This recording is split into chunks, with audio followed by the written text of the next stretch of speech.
Werknemerontwikkelingsintervensies help om vaardighede, prestasie en loopbaangroei binne 'n organisasie te verbeter.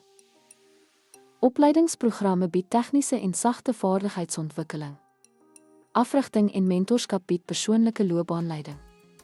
Posrotasie stel werknemers bloot aan verskeie rolle vir vaardigheidsuitbreiding.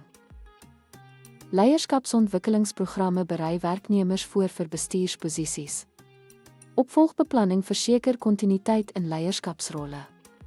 Prestasiebestuurstelsels spoor en verbeter werknemers se doeltreffendheid. Mengsel van ontwikkelingsintervensies verseker 'n goed afgeronde en bekwame werksmag.